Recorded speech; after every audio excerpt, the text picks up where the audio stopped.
3 हफ्ते में मैं गोरा हो जाऊंगा। गोरा मैं तो तो हो ही रहा गोरा। ये क्या बात हुई यार। जो मटेरियल लॉस है उसको भी आप गुज़श्ता 45 साल से काउंट करें। नहीं आप समझे नहीं मेरी बात, बाद में बताऊंगा। ये कुछ और ही बोल गए हैं। लोगों की माइंड में है कि हम अच्छे से अच्छा और बड़े से बड़े डिजाइनर का ड्रेस पहने। But I think we do know कि हमारे पास नेशनल गेम्स हैं। स्टेम सेल्स जो हैं आज की तारीख में मोर देन 100 इंडिविजुअल डिजीज।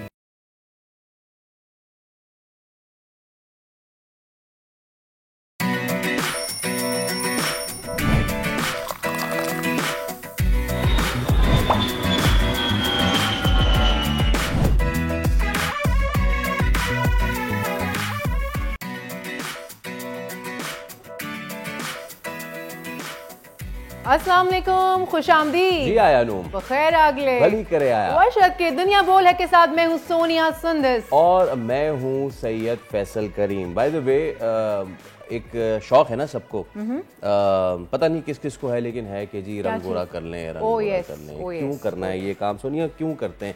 अच्छा, मैं तो ये आपसे पूछने लगा था कि ख़वातीन ये काम क्यों करती, लेकिन सिर्फ ख़वातीन में नहीं है ये बीमारी, ये मर्द हजरात में भी। हाँ, आजकल ज्यादा हो गई है, बहुत ही ज्यादा हो गया। पहले पता ऐसा नहीं था, लेकिन आजकल हो ज्यादा गया है। हो कौन कह रहा है उनको कि रंग गोरा कर लो तो ज्यादा रिश्ते मिल जाएंगे, या पता नहीं क्या हो जाएगा, यू नो। बट इसमें ना बहुत सारी चीजें होती हैं जो डिसेप्शन इस्तेमाल की जाती है ना कंपनीज की तरफ से, लोग उसमें भी धोखे में आ जाते हैं। अच्छा, अब जो कहानी जो हम आपको बताने जा रहे हैं वो है इंडिया की, दिल्ली की। और वो एक थे निखिल साहब, सांवले रंग के थे, और उन्होंने एक इश्तिहार देखा। उस इश्तिहार में उनको बताया गया कि 3 हफ्ते में लगाइए और रंग गोरा कीजिए, रंग गोरा हो जाएगा। उन्होंने 80 कम 1 यानी कि 1 रुपये कम 80 यानी 79 रुपये में एक क्रीम खरीदी। क्रीम खरीदने के बाद उन्होंने 3 हफ्ते तक ना निखिल ने बाकायदा वो क्रीम लगाई। ओह, बाकायदा खाई नहीं होगी, बस लगा ली उन्होंने। उनका बस नहीं चल रहा होगा क्योंकि उन्होंने मुंह से लेके गर्दन तक हर जगह लगाई। उनका कहा कि भाई एक टोन हो जाए मेरा और मैं गोरा हो जाऊं, लेकिन फिर वो हुए नहीं गोरे। फिर क्या हुआ? फिर उन्होंने कहानी का भाई अभी आखिर नहीं, अभी तो कहानी बीच में पहुंचेगी। अच्छा, बीच में कहानी फिर ये पहुंची कि निखिल ने जो है वो जुर्माना कर दिया। किसके ऊपर? निखिल ने हर्जाना किया, हर्जाने का दावा किया कंपनी के ऊपर कि भाई कंपनी आपने तो हमसे दावा किया था कि 3 हफ्ते में मैं गोरा हो जाऊंगा, मैं तो हो ही रहा गोरा। ये क्या बात हुई यार। तो उन्होंने जो है वो फिर 11 साल बाद जो है उनको हर्जाने की रकम मिली है। 11 साल वो लड़ते रहे या 11 साल क्रीम का भी इस्तेमाल किया था? ये अब ये निखिल ही बताएंगे, लग नहीं रहा कि निखिल ने जो है वो, by the way he is not Nikhil, ये तो फाइल एक है पिक्चर। लेकिन हुआ ये कि उनको फाइनली इस चीज का सिला तो मिला। 15 लाख रुपए मिले निखिल को। 15 लाख तो मिले, लेकिन इससे हमें ये पता चलता है कि भाई ऐसी जो चीजें आ जाती है ना मार्केट में कि रंग गोरा कीजिए 7 दिन में 10 दिन में, खुदा के वास्ते से दूर रहिए, उससे कुछ हासिल नहीं। और अल्लाह ताला ने जो आपको रंग दिया है वो आपका अपना है, वो आपकी अपनी पहचान है, तो क्यों उस पहचान के साथ छेड़छाड़ करनी? Confident in your own skin. Absolutely. इसी के साथ चलते हैं बड़ी खबर की जाने। ख्वाजा आसिफ का असम्बली में अहम इंकशाफ, अफगान तनाज़े से पाकिस्तान को $600 अरब से जायद का हुआ नुकसान। वजीर दिफा का अबूरी अफगान हुकूमत पर दहशतगर्द तंजीमों की पुष्टपनाही का इल्ज़ाम। कहा पाकिस्तान दहशतगर्द तंजीमों, फितना और खारिज और दाइश का मुकाबला कर रहा है। सरहद पार से कार्रवाइयों के खिलाफ पाकिस्तान के कौन कौन से इक़दाम उठाए गए हैं, प्रोग्राम में हुई बात। पाकिस्तान क्रिकेट टीम के हेड कोच जेसन गिलेस्पी का इस्तीफा मंजूर। पीसीबी ने आकिब जावेद को रेड बॉल के अबूरी हेड कोच मुकर्रर कर दिया। पाकिस्तान और जनूबी अफ्रीका के दरमियान दूसरा T20 आज सेंचुरियन में होगा। नए हेड कोच का पहला असाइनमेंट जनूबी अफ्रीका के खिलाफ 2 मैचों की टेस्ट सीरीज है। आखिर red ball head coach Mustafi क्यों हुए? साबिक चेयरमैन पीसीबी से अंदर की खबरें जानेंगे आज के प्रोग्राम में। मुल्क में मौसम मजीद ठंडा ठार, बालाई गिलगित बल्तिस्तान समेत अस्तोर में बर्फबारी। केपी में बाबूसर टॉप, नागा पर्बत, बटुगा में भी बर्फबारी। मौसम शदीद सर्द, पंजाब के मुख्तलिफ शहरों में सर्दी की शिदत में इजाफा हो गया। क्वेटा की सर्द हवाएं कराची पहुंच गई, पारा 11 डिग्री सेंटीग्रेड तक गिर गया। और हमारी लड़कियां किसी से कम नहीं। सऊदीया के खिलाफ फीफा फ्रेंडली मैच में पाकिस्तान ने सऊदीया के खिलाफ शानदार परफॉर्मेंस दी। सनसनीखेज मुकाबला 1 से 1 बराबर। पाकिस्तानी वुमेन्स टीम की परफॉर्मेंस पे बात होगी आज के प्रोग्राम में। चलिए प्रोग्राम का करते हैं बाकायदा आगाज। मौसम तो है सर्द, सियासी दर्जा हरारत हो रहा है गर्म। पीटीआई के मुज़ाकरात की खबरें तो है ही, साथ ही फजल रहमान के मदारिस के चर्चे भी हैं। लेकिन वज़ीर दिफा ने कल जो है बहुत ही अहम गुफ्तगू फरमाई है पार्लियामेंट में। वज़ीर दिफा ने सनसनीखेज़ इंकशाफ किया कि अफ़गान तनाज़े में पाकिस्तान को $600 अरब से ज़ायद का नुकसान उठाना पड़ा है। इसी वाले से बात कर लेते हैं। सीनियर तज्ज़ियाकार शौकत फराचा साहब हमारे साथ मौजूद हैं। फराचा साहब अस्सलाम वालेकुम, सुबह खैर, बहुत शुक्रिया आपके वक्त का। अच्छा, ये बड़े ही अहम मामलात हुए हैं कल, और अफ़गान तनाज़े की बात की ख्वाजा आसिफ ने, और उनका कहना था कि जितना नुकसान हुआ है, देखें जानी नुकसान भी एक चीज़ है, लेकिन when it comes to the financial crisis $600 अरब से ज़ायद का नुकसान उठाना हमें पड़ा है। और इस पर उन्होंने अपनी खारजा, जाहिर सी बात है ये एक दिन में तो ये नहीं हुआ ना फराचा साहब, साल साल की पॉलिसी रही है। तो अब बताएं कि हम कहाँ पे खड़े हैं अपनी खारजा पॉलिसी को लेके, क्योंकि वो खुद इस चीज़ का एतराफ़ कर रहे थे और साल साल से ये चीज़ चल रही थी। तो where are we standing right now फराचा साहब, और क्या अब हम उस पॉलिसी से हट गए हैं, या फिर क्योंकि ना हम ये चौमुखी लड़ाई लड़ रहे हैं, इंटरनल लड़ाई है, फिर फितनुल खवारिज है, फिर दाइश भी है, फिर बॉर्डर क्रॉस भी चीज़ें हैं, तो क्या अब हमारा कब्ला दुरुस्त हो गया? बहुत शुक्रिया जी, good morning. You can not change your neighbours, ये एक मुसल्लमा हकीकत है। और अफगानिस्तान में जो वाक़यात हुए ये आज के नहीं हैं, या इस गवर्नमेंट के नहीं है, या पिछली गवर्नमेंट के नहीं है, या उससे पिछली गवर्नमेंट के नहीं है। 1979 में जब सोवियत यूनियन ने मदाखलत की अफगानिस्तान में, तो उस वक्त से हमारी कौम, हमारी खारजा पॉलिसी, हम खुद इस दलदल में ऐसे फंसे कि आज तक नहीं निकल सके। अब मैं माजी की बातें नहीं करना चाह रहा कि कैसे 80s में पाकिस्तान की सरजमीन को इस्तेमाल किया गया, बफर जोन बनाकर पाकिस्तान को पूरा का पूरा हमारा स्ट्रक्चर, उसमें हेरोइन कल्चर भी आया, उसमें क्लाशनकोफ भी आई, उसमें वेपनाइजेशन भी हुई, जो मदारस की आपने बात की, ये सारा उसी दौर का है। फिर 90s में वहाँ सिविल वॉर हुई, एक फैक्शन के साथ हम लग गए, एक फैक्शन के साथ दूसरे लग गए। आपको मालूम है नॉर्दर्न अलायंस बन गया था जब तालिबान आ गए। फिर वॉर ऑन टेरर में रिचर्ड आर्मटेज के एक टेलीफोन कॉल पर जनरल परवेज मुशर्रफ ने पॉलिसी ऐसी बदली कि माजी के हमारे अपने पाले हुए मुजाहिदीन तालिबान वो पाकिस्तान के गले पड़ गए। ये जो कत्लो गारत वॉर ऑन टेरर के नाम पर हुआ, 80-90 हज़ार पाकिस्तानी अपनी जान से गए। जो मटेरियल लॉस है उसको भी आप गुज़श्ता 45 साल से काउंट करें कि आपकी फॉरेन ट्रेड खत्म हो गई, आपकी ट्रेड के ऊपर सरचार्ज लग गया। सरचार्ज ये होता है कि जो शिप आएगा उसको एडिशनल किराया देना पड़ेगा पाकिस्तानी एक्सपोर्टर्स को, उसकी कॉम्पिटिटिव प्राइस बढ़ जाएगी इंटरनेशनल मार्केट में और आपकी फिर सेल कम हो जाएगी। इसी तरह से कभी पाकिस्तान में FDI foreign direct investment billion में होती थी, आज चेक करें शायद ही कोई 10 मिलियन या 20 मिलियन में हो। FDI की बात कर रहा हूँ, नट सी पैक वगैरह की।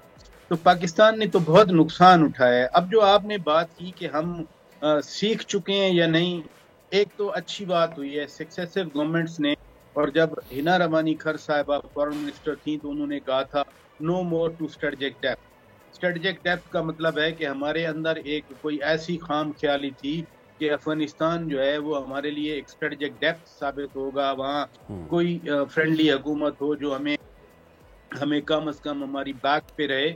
लेकिन तालिबान वो चाहे क्वेटा शूरा के नाम पे थे या कोस्ट वाले थे या दीगर थे, अब वही तालिबान अब TTP को, जिसको अब जाके हम फ़ारज कहते हैं, उनको पनाह दिए हुए। तो ये कहना कि हम स्ट्रेटेजिक डेप्थ इसलिए रखते थे वो भी गलत साबित हो गया। लेकिन हिना रमानी खर साहिबा ने कहा था कि no more to strategic depth. अब पाकिस्तान उस नजरिए से निकल आया। दूसरा, पाकिस्तान ने अपनी फेंसिंग शुरू की जनरल बाजवा साहब के दौर में। कोई 50 अरब रुपए से ज्यादा जो आप फोर्ट्स की बात कर रहे थे, ये उस प्रोजेक्ट का हिस्सा है कि अपनी सरहद को मैनेज करें, महफूज बनाएं। जो बाकी दो मुल्क दुनिया के कोई भी हों, उनके इंटरनेशनल बॉर्डर पर जिस तरह की मैनेजमेंट बॉर्डर्स की होती है, जिसमें वेरिफिकेशन है, जिसमें IRS वगैरह, यानी आप पासपोर्ट पे, डॉक्यूमेंट पे क्रॉस बॉर्डर मूवमेंट हो, अब पाकिस्तान ने ये किया है। लेकिन वो बॉर्डर इतना ज्यादा है, बॉर्डर इतना पोरस है, और फिर इन चेक पोस्ट पर भी मिलिटेंट्स आकर हमले करते हैं। तो जो 79 से पाकिस्तान के गले में एक अजाब पड़ा इस नेबरहुड की वजह से, दैट कंटिन्यूज। मैं इस तरह समराइज कर सकता हूँ। शौकत साहब, आपने समराइज़ किया और जिस तरह आपने बात की ना कि ये जो 79 के बाद से हमें गले पड़ा, मुल्क के मुख्तलिफ हिस्सों में हमने देखा। हम कराची में बैठे में पराचा साहब, और कराची में यहाँ पे सुराब गोट, अलासिफ स्क्वायर से लेके और जितने भी हमारे सबर्ब्स हैं वहाँ पे ला के बसाया गया। पाकिस्तान बहुत मेहमान नवाज मुल्क है, ये बहुत अच्छी बात है और हमें अपने पड़ोसियों का ख्याल रखना चाहिए, but not at the cost of our own lives, not at the cost of our own खारजा पॉलिसी। जो कुछ गलतियां हमने की आपने अक्सर उसको बता दिया, लेकिन अब हम ना इस कॉगमायर में फंस चुके हैं पराचा साहब। अब जिनकी हम बात कर रहे हैं वो यहाँ आए हैं, उनके यहाँ पे कारोबार हुए, अब उनकी यहाँ शादियाँ हो चुकी हैं, उनकी नस्लें यहाँ पे पल बढ़ रही हैं और जाहिर सी बात है कि अब उनको हम यक जुम्बिश कलम निकाल नहीं सकते ना, हालांकि पिछले साल कोशिश तो हुई थी। अब इसका हल क्या है पराचा साहब, क्या आप समझते हैं? क्योंकि उन्हीं में वो सारे ख़राब नहीं हैं, लेकिन उन्हीं में फिर कुछ हमदर्दियाँ बन जाती होंगी, कुछ उनमें फैक्शंस जो हैं क्रिएट हो जाते होंगे और फिर उन्हीं को स्पेस मिल जाता है और फिर उन्हीं के थ्रू फिर कार्रवाई होती हैं। अब इसका हल क्या है? क्या सिर्फ पार्लियामान में गुफ्तगू कर लेना इसका हल है, या फिर अब हुकूमत पाकिस्तान को, रियासत पाकिस्तान को एक दो टोक पॉलिसी लानी होगी for the next 10 good 20 years के जी हम अपने हमारा बॉर्डर पोरस है, इट्स ओके, हमारे साथ ये मसाइल हैं जी, ठीक है, लेकिन अब हमें बहुत ही स्ट्रिक्टली इसको लेके चलना होगा। हमारे यहाँ पॉलिसी की कंसिस्टेंसी का भी फुकदान रहा है। जो 80s की पॉलिसी थी, जनरल ज़िया-उल हक ने बनाई थी, 19 में आके वो पॉलिसी बदल गई। इसलिए बदल गई कि factors from with in Afghanistan निकले। वहाँ प्रोफेसर बुरहानुद्दीन रब्बानी, अहमद शाह मसूद एक तरफ थे, इंजीनियर गुलबुद्दीन हिकमत जार दूसरी तरफ थे। इंजीनियर गुलबुद्दीन हिकमत जार प्राइम मिनिस्टर थे और बुरहानुद्दीन रब्बानी साहब मरहूम वो सदर थे। उनकी जो सिविल वॉर टसल उनके दरमियान लड़ाई हुई, उसने काबुल तबाह कर दिया और उसमें से फिर तालिबान मर चुके। अब बहुत कहा जाता है कि ये तालिबान की जो क्रिएशन है, ये तालिबान को इस बाकायदा फोर्स में शेप देने का पाकिस्तान का बड़ा हिस्सा है। फिर तालिबान की हुकूमत आ गई 9/11 के बाद। मैंने जैसे पहले बताया कि हमारी पॉलिसी चेंज हो गई।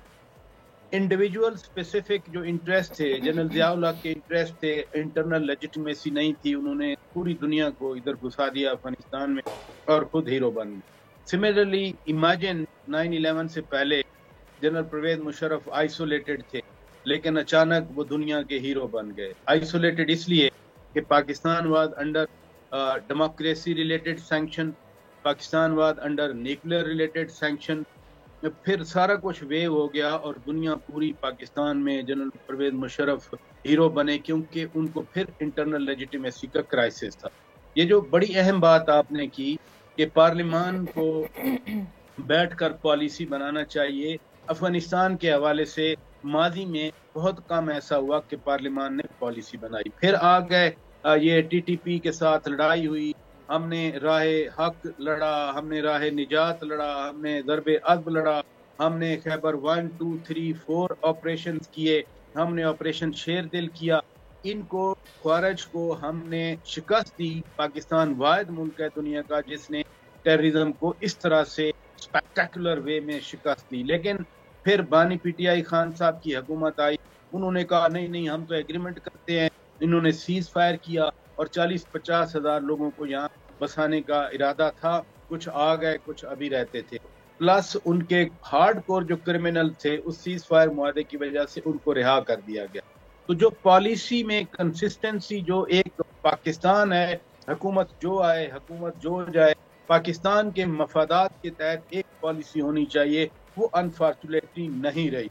लेकिन अब जो तालिबान ने जो पोस्चर दिया है पाकिस्तान को कि चंद ख्वारिज की वजह से उन्होंने वो सारा कुछ भूल गए। आप trust me, Hillary Clinton secretary of state थी, यानी अमरीकी वज़ीर ख़ारजा थी, वो पाकिस्तान आई, हम ऐसे ही सामने आमने बैठे थे। वो सारा उनका फोकस हकानी नेटवर्क और क्वेटा शूरा पे था और पाकिस्तान का अमेरिका से जो ताल्लुक खराब हुआ और अमेरिका स्ट्रेटेजिक शिफ्ट करके इंडिया के पास चला गया। आज जो इंडिया अमेरिका स्ट्रेटेजिक पार्टनरशिप है, कभी Pakistan non NATO major ally था अमेरिका का। कभी कहा जाता था कि पाकिस्तान जो है more allied than the allied countries with the United States. वो हमारी ट्रेड भी चलती थी, हमारी इन्वेस्टमेंट भी चलती थी, दुनिया में हमारा जो पर्सपेक्टिव था वो अमेरिका के साथ मिलके चलते थे। बिल्कुल पराग साहब, लेकिन ये हमारी जो पॉलिसियां हैं उसकी जो तसलसल का ना होना है, ये हमें कई जगहों पे जो है ना वो ले डूबता है। बहुत शुक्रिया, thank you so much for your time. सुबह सुबह आप हमारे साथ मौजूद थे। अभी हम लेते हैं एक ब्रेक के उस पर हाजिर होंगे तो हमारे साथ एक बहुत इंटरेस्टिंग सा सेगमेंट होगा। मिस सोनिया जी बिल्कुल ऐसा ही है, अभी लेते हैं ब्रेक के बाद हाजिर होता है।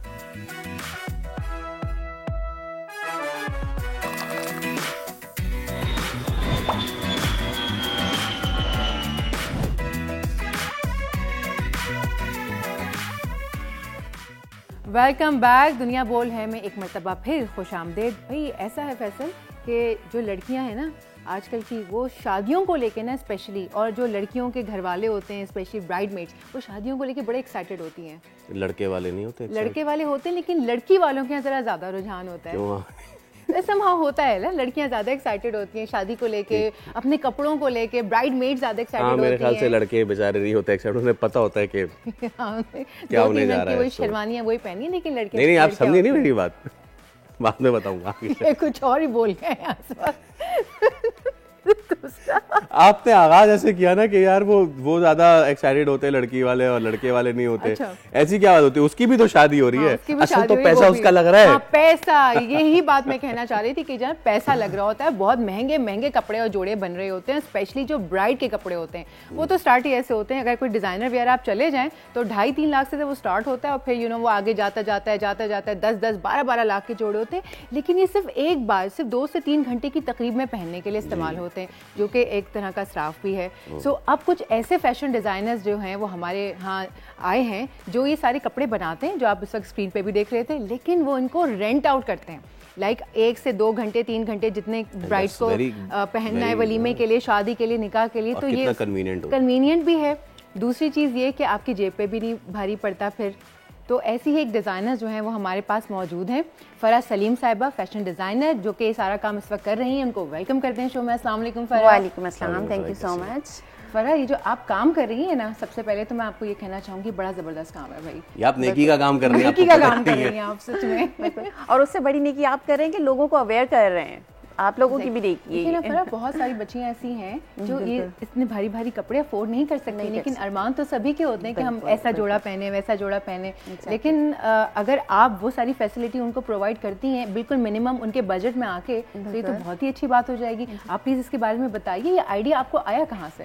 यार बेसिकली ये आइडिया मुझे अपनी शादी के बाद ही आया। बिलीव मी, जब मेरी शादी हुई तो एक दिन ऐसे ही बैठे बैठे बस ख्याल आया कि यार मेरा लहंगा ऐसे ही रखा है, मैंने क्या करना है। और बस वो ख्याल जो है ना मजीद अब मतलब माशाल्लाह से 5 इयर्स में यहाँ तक पहुँच गया है। अच्छा। कि अब मेरे पास इतने ड्रेसेस हैं कि मैं कहती हूँ कि और भी आएँ। पहले वो एक ड्रेस था जो मैं कहती थी ये बस चला जाए, मैंने क्या करना है अब इसका। तो ये मेरे माइंड में आया और वहाँ से मैंने जस्ट एक पेज की स्टार्टिंग की, फेसबुक पेज से स्टार्ट किया। अच्छा। और अल्हम्दुलिल्लाह वो करते करते इतना आज हो गया है कि माशाल्लाह से मैं कहती हूँ कि मैं मतलब ड्रेसेस ले लूँ कम है मेरे पास, क्योंकि अब ब्रांड का रुझान बहुत ज़्यादा हो गया है ना, और लोगों की माइंड में है कि हम अच्छे से अच्छा और बड़े से बड़े डिज़ाइनर का ड्रेस पहने, लेकिन अफोर्डेबिलिटी इशू नहीं पहन पाती हैं वो।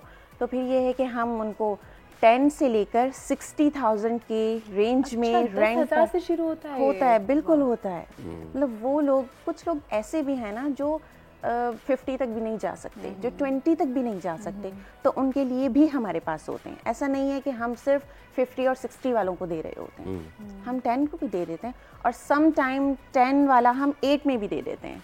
द थिंग इज कि वो बिल्कुल ही बेचारे ऐसे होते हैं जो उसमें ये भी है ना कि अब बहुत सारे लोग, एक तो आ जाती है बात अफोर्डेबिलिटी की, लेकिन दूसरी बात कि अगर मैं कर भी रहा हूँ अफोर्ड ना, अगर मैं चले फर्ज कीजिए मेरे पास है भी, तो मेरे पास अब वहाँ पे जैसे आपके इस इनिशिएटिव के बाद मेरे पास ये ऑप्शन आ गया है कि जो मैंने लाखों रुपया कपड़े पे लगा देना है मैं वो बचा लूं, मैं अपनी कोई मेमोरीज अच्छी बना लूं। आई शुड गो आउट, मैं बाहर चला जाऊं, खैर बाहर जाना भी तो बहुत ही महंगा हो गया, इधर ही कहीं घूम लूं, यार उसको सेव कर लूं। बिल्कुल सेव कर सकता है इंसान उसको, ऐसी कोई बात नहीं। अब आप देखें ना 3 लाख का ड्रेस लें और वही चीज़ आप 50,000 रेंट पे कर दें, आपका 2.5 लाख बच गया है ना, स्ट्रेट अवे बच रहा है, बच गया है ना। लोगों की ख्वाहिशात तो है ना, देखें आपकी भी है, मेरी भी है, हम सबकी हैं, लेकिन ये है कि ये बहुत बहुत अच्छी चीज़ है। मैं समझती हूँ कि हर कोई इजीली अफोर्ड कर सकता है, क्योंकि हम उनकी अफोर्डेबिलिटी के अकॉर्डिंग ही ड्रेस देते हैं उनको। कोई कहता है कि हम 15 से ज़्यादा पे नहीं कर सकते, तो हम कोशिश करते हैं 20 या 25 वाला भी चले। मतलब आप हर तरह से फैसिलिटी, मतलब हम कोऑपरेट करने के लिए बिल्कुल तैयार हैं। ये बताइए कि अब जो रुझान आ गया है, क्योंकि सर्दियां भी आ गई हैं, तो अब जो लोग आपसे ले रहे हैं तो वो अकॉर्डिंग टू फैशन के अकॉर्डिंगली लेते हैं, और कौन से कलर्स को ज़्यादा चूज़ किया जाता है? अच्छा देखिए, रेड और मैरून तो आपको पता है यूनिवर्सल, हाँ, वो तो चल ही रहा है, लेकिन आजकल थोड़ा सा कहते हैं थोड़ा सा डिफरेंट हो। लाइक अगर एक दुपट्टा उसके साथ है, एक दुपट्टा थोड़ा डिफरेंट हमें दें, तो फिर हम उन्हें मैनेज कर देते हैं, अरेंज कर देते हैं इस चीज़ को ना, कि किसी और ड्रेस का किसी और के साथ मैच कर दिया, तो वो बिल्कुल एक लुक चाहते हैं कि एक साइड में हो, एक सर पे हो, तो हम एक रॉयल लुक हमें मिले ना, तो वो चीज़ भी हम कर देते हैं। और देखें जैसे कि अब विंटर आ गया है, तो लोगों के वेलवेट की डिमांड होती है।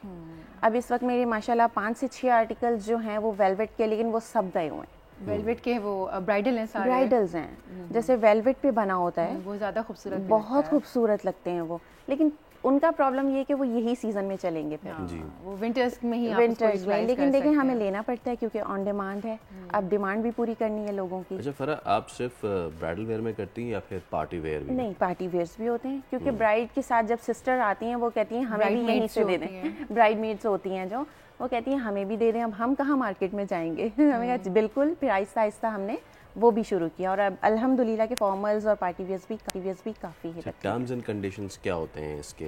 लाइक कोई हम लोग एक ये कि सिक्योरिटी अमाउंट रखते हैं उनसे, ठीक है ना, और ये तो लाजमी है, क्योंकि ड्रेस आप लेट करेंगे उस पर पेनल्टी होगी, आप उसको डैमेज करेंगे उस पर भी होगी, ठीक है। आपके CNIC वगैरह हमारे पास होते हैं, हम लोग CNIC रखते हैं, क्योंकि मेरा अपना स्टूडियो है गुलिस्तान जौहर में।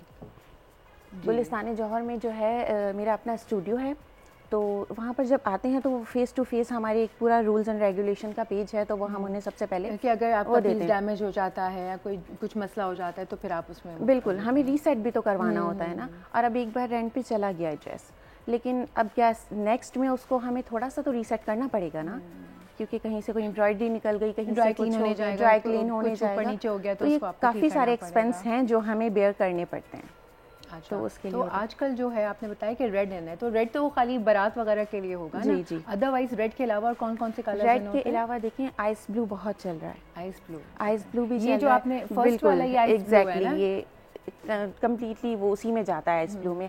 और बेज कलर, आइवरी कलर, ये वलीमा ड्रेसेस पे ना बहुत ज्यादा जाता है, निकाह पे भी, निकाह पे फॉन और वाइट कलर को ज्यादा प्रेफर किया जाता है लोग, गरारा या फिर पिशवास, चाहे विंटर्स ही क्यों ना हो, बस उनको अपना लुक तो देना है ना। वो कहते हैं विंटर्स को छोड़ें, समर को छोड़ें, लेकिन लुक अच्छा आना चाहिए। अच्छा, ये फैशन जो सब बड़ी लड़कियों ख़वातीन के लिए, तो वो जो 15-16 वाली होती हैं उनके लिए भी आप रखती हैं? नहीं, बेसिकली हमारे पास 20 से अबव जी, क्योंकि फिर वो बहुत ज़्यादा छोटे साइज़ में चला जाता है और हमें थोड़ी सी प्रॉब्लम होती है उसको मैनेज करने में। वैसे थोड़ा फैशन टिप्स भी दें कि अगर अब कोई लड़की है जिसकी इस में शादी, लाइक दिसंबर में शादी है उसकी, तो वो किस तरह का ड्रेस जो है वो ले? देखें, पहली बात तो ये कि आजकल लोग इंटरनेट इतना ज़्यादा देखते हैं जी वो मैं जी बताइए, ऑलरेडी उन्होंने पसंद किया होता है कि हमें तो फलां डिज़ाइनर का बहुत अच्छा है। अब हमारे पास देखें ये ड्रेसेस हैं, वलीमा ड्रेसेस, ठीक है ना। अब ये जैसे आपने जो टच किया है वलीमा ड्रेस जी, अब ये बहुत ज़्यादा हैवी है, इसके नीचे इवन के स्कर्ट भी है इसका, अच्छा, और दुपट्टा भी है, इसको पहन के सिर्फ बैठ ही सकते हैं, मेरा ख्याल है। ये इतना हैवी ड्रेस है, ब्राइड्स ने बैठना ही है, किसी का भगाने का प्लान ना हो तो भाग नहीं सकते आदमी, भागने का प्लान है वो नहीं कर सकते। लेकिन सेकंड थिंग ये, अच्छा आप ब्राइड्स की बात कर रही हैं, लोग तो ये ब्राइड मेड्स भी ले रहे हैं। हाँ, आजकल वैसे ये वो कहती है हमारे भाई की शादी है, हमने तो बहुत अच्छा दिखना है ना जी। ब्राइड्स और ब्राइड मेड का पता नहीं चलता एग्जैक्टली ऐसा ही है बिल्कुल। लेकिन मुझे लगता है कि ब्राइड्स को ब्राइड ही दिखना चाहिए और जो ब्राइड मेड्स हैं ब्राइड मेड्स की जैसे दिखना चाहिए, फर्क होना चाहिए। और ये देखिए रेड कितना खूबसूरत है, ब्यूटीफुल। अच्छा देखिए, ये फ्रंट एंड बैक सेम है, ठीक है। अब लोगों की डिमांड, आप कह रही हैं ना फैशन में क्या है आजकल, ये है कि लोग कह रहे हैं फ्रंट और बैक सेम हो, कोई भी चीज़ प्लेन ना हो जी। ये बहुत हैवी है, सीरियसली इट्स टू हैवी। तो आपको ना यहाँ पे इसीलिए तो शुक्र है मुझे मॉडलिंग करने के लिए नहीं कहा जा रहा, वेट लिफ्टिंग करने के लिए थोड़ी बुलाया। वैसे आप ये वेयर करके मॉडलिंग जरूर करें। बिल्कुल चलो, ये भी एक अच्छी ब्यूटीफुल। हम हमारी तरफ से ऑफर है आपको, हम आपका फोटो शूट अच्छा, करेंगे। मैं फरा अब जब तक ये देख रही हैं अपना, आप देखें भाई, आप विंडो शॉपिंग करें, आप चॉइस करें। आपका जो बिजनेस मॉडल रहा कितने अरसे में आपके लिए प्रॉफिटेबल हो गया, और किस किस ने आपका साथ दिया इसमें, फ्रॉम वन फेसबुक पेज और आप यहाँ पे आ गई हैं माशाल्लाह अपने स्टूडियो में, अल्हम्दुलिल्लाह। तो पूरा ये सफ़र आपका कैसा रहा? मेरा सफ़र जो है ना थोड़ा सा मुश्किल, कि हर काम में होता ही है मुश्किल, लेकिन अल्हम्दुलिल्लाह एवरीवन वाज कोऑपरेटिव, बहुत ज़्यादा। सबसे पहला नाम तो मेरे हस्बैंड का है, जिन्होंने मुझे कम्प्लीटली सपोर्ट किया। विदाउट हिम आई कैंट, ठीक है ना, क्योंकि वो जब तक सपोर्ट नहीं करेंगे तो मैं कैसे कर सकती हूँ। मेरे इन लॉज भी माशाल्लाह से बहुत अच्छे हैं, और फिर मेरी फैमिली जो कि मेरे मायका है, उन्होंने तो फुली, क्योंकि बेसिकली अब गुलिस्तान जौहर में है, तो वहाँ पर मेरी ब्रदर सिस्टर सब मुझे सपोर्ट कर रहे हैं मेरे उस स्टूडियो को आगे लेकर चलने में। तो बहुत ही अच्छी, बहुत अच्छी। और मेरे हस्बैंड कहीं पर भी जाना है बस वो ओके, मेरे लिए हमेशा रेडी हैं वो। चलिए, थैंक यू सो मच फरा, आप तशरीफ़ लाएं। और देखें भाई, अब वो लोग जो ये कह रहे हैं कि बहुत महंगाई हो गई है, तो फिर ना ख़रीदें 4-5 लाख के जोड़े। आपके पास ऑप्शंस हैं, और उन ऑप्शंस में से एक ऑप्शन बहुत अच्छा है, you rent out the thing, और आप उसको रेंट आउट कर लें और बाकी पैसे बचा लें, घूम फिर के आ जाएं। लेकिन एक बात है कि आप जो है ना अपनी बेगम को पूरी दुनिया घुमा दें, लेकिन वो जो उसके अब्बा उसको मरी लेके गए थे ना बचपन में, उसका कोई नेमुल बदल नहीं है। इसके साथ ब्रेक ले लें आप। चलिए एक छोटा सा ब्रेक लेते हैं, ब्रेक के बाद वापस आते हैं। Let's take a break.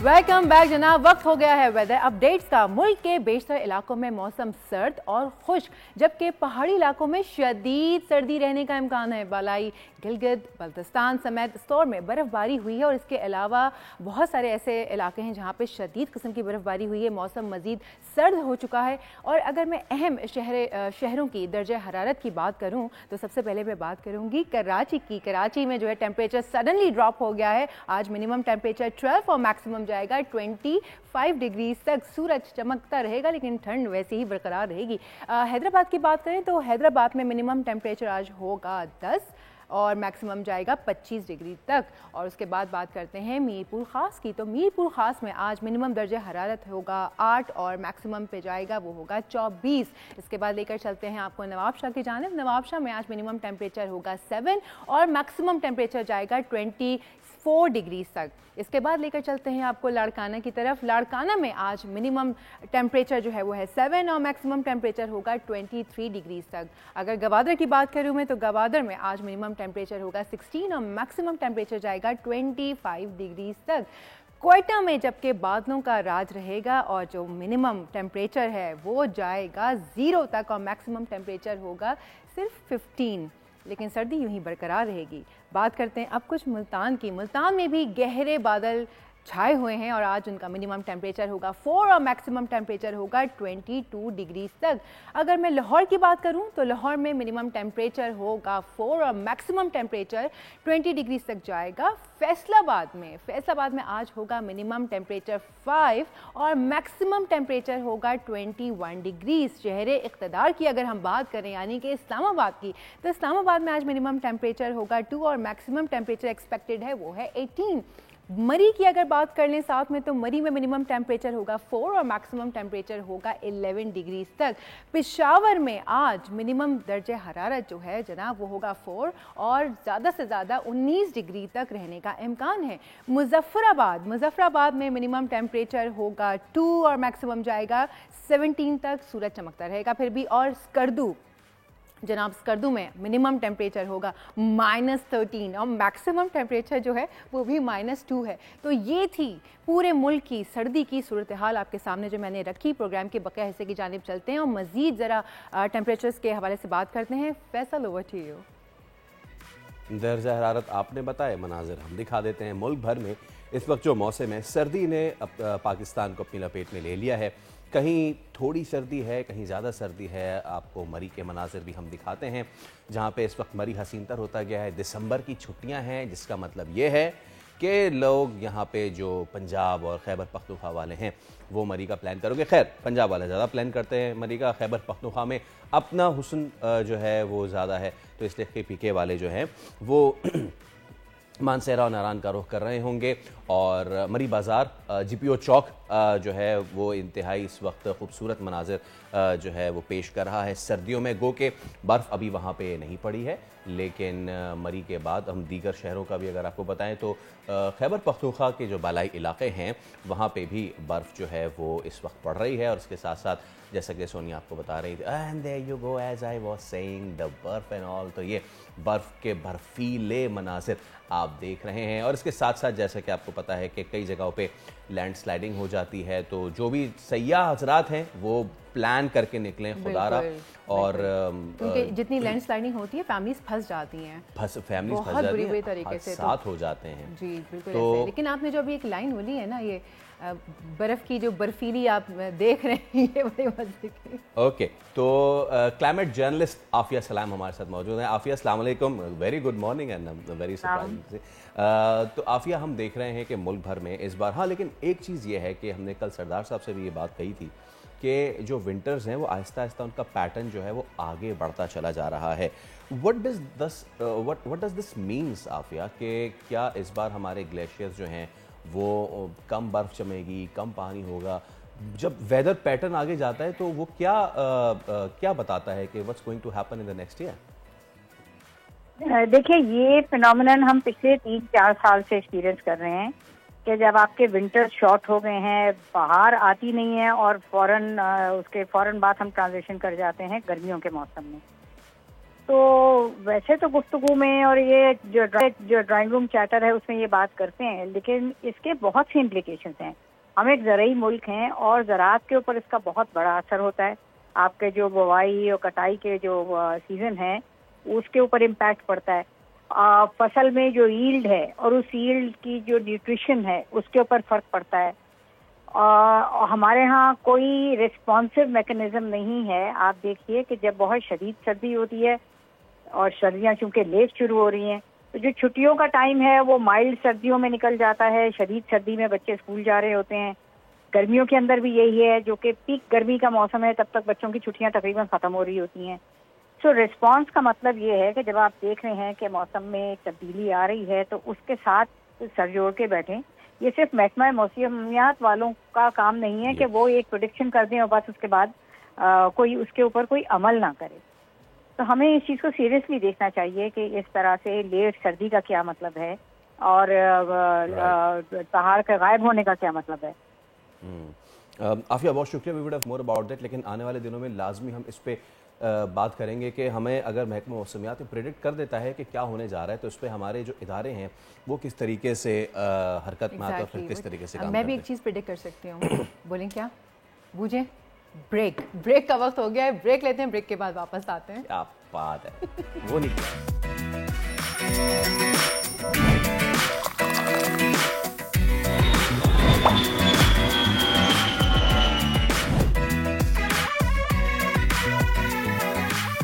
एक बार फिर आपको कहेंगे दुनिया बोले में खुशामदीद। और अब बात करेंगे अब क्रिकेट की। हम ये बात नहीं करेंगे कि आज क्या होने जा रहा है, मैच है फला टीम का।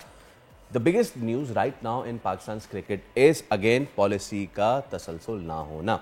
जेसन गिलेस्पी जो है वो ओवरनाइट छोड़ गए हैं। गैरी कर्स्टन के बाद जेसन गिलेस्पी भी अल्लाह हाफिज़ कर गए हैं और रेड बॉल भी अब थमा दी गई है आकिब जावेद को। आपको याद होगा जेसन गिलेस्पी कोच बने और उसके बाद पाकिस्तान ने वो फतह हासिल की। लेकिन हाँ, बहुत से लोग कहते हैं कि उसमें भी आकिब जावेद का बहुत बड़ा हाथ था। जो उनकी एक वीडियो वायरल हुई थी कि जिसमें वो कह रहे थे कि आपका क्या फॉर्मूला है, आप खास उड़ा दीजिए, विकेट टर्निंग बना दीजिए। But at the end of the day Gillespie coach थे, लेकिन अब गिलेस्पी कोच नहीं है। पॉलिसियों का तसलसल क्यों नहीं है, लेकिन क्या जो हुआ है वो ठीक है? क्या एक ही कोच को तमाम तर टीम्स को दे देना चाहिए, यानी एक कोच को रेड बॉल और वाइट बॉल का दोनों का कोच बनाना चाहिए? हो क्या रहा है चैंपियंस ट्रॉफी में, क्या कुछ हो रहा है, हम बात कर लेते हैं इसी वाले से। साबिक चेयरमैन PCB खालिद महमूद साहब हमारे साथ मौजूद हैं। खालिद साहब, अस्सलाम वालेकुम, good morning, thank you so much for your time. Khalid साहब, एक बार फिर हम देख रहे हैं कि आफ्टर गैरी कैस्टन अब जेसन गिलेस्पी भी चले गए हैं, और ये इसलिए भी हुआ है क्योंकि कल भी इस तरह की चीज़ सामने आई थी। टिम नेल्सन जो है पहले वो गए, फिर जेसन गिलेस्पी चले गए। अब आकिब जावेद के पास दोनों जो है नहीं टेस्ट और वनडे दोनों की और T20 दोनों की कोचिंग अब आ गई है। ये ठीक हुआ है खालिद साहब जेसन गिलेस्पी का इस तरह जाना? बिल्कुल गलत बात है। असल में शुरू में जो फैसले किए गए सारे वो नातजर्बाकारी और जल्दबाजी का नतीजा थे। मुझे वैसे ज़ाती तौर पे कभी भी समझ नहीं आई कि पाकिस्तान में हर तरह का क्रिकेटर मौजूद है, हर तरह का जो क्रिकेट से वाक़फ़ियत रखने वाला बंदा मौजूद है। पाकिस्तान ने बग़ैर गैर मुल्की कोचेज़ के बहुत कई बड़े बड़े अच्छे टूर्नामेंट भी जीते हैं। 92 का वर्ल्ड कप जब जीता गया था उसमें कोई गैर मुल्की कोच नहीं था टीम के साथ। बाद में भी जो अच्छे टूर हुए अपने कोचेज़ के साथ जाते रहे हैं और बड़ी अच्छी खिदमत सर अंजाम दी हैं। किसी ज़माने में इंतखाब आलम थे, जावेद मियांदाद थे और लोग भी आते रहे।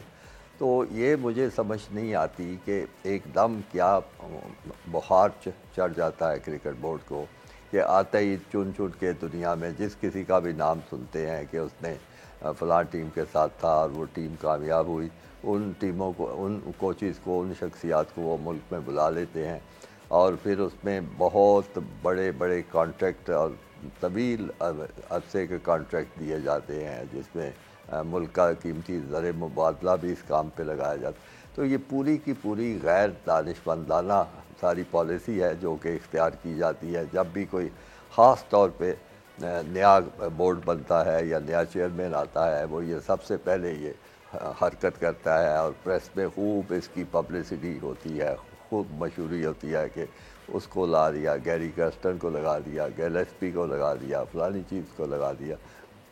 उसके बाद ये कोचेज़ जो है अच्छे कोचेज़ होते हैं, ज़ाहिर है इनको अपना काम भी आता होता है, लेकिन वो उनके पास इतना वक्त नहीं होता।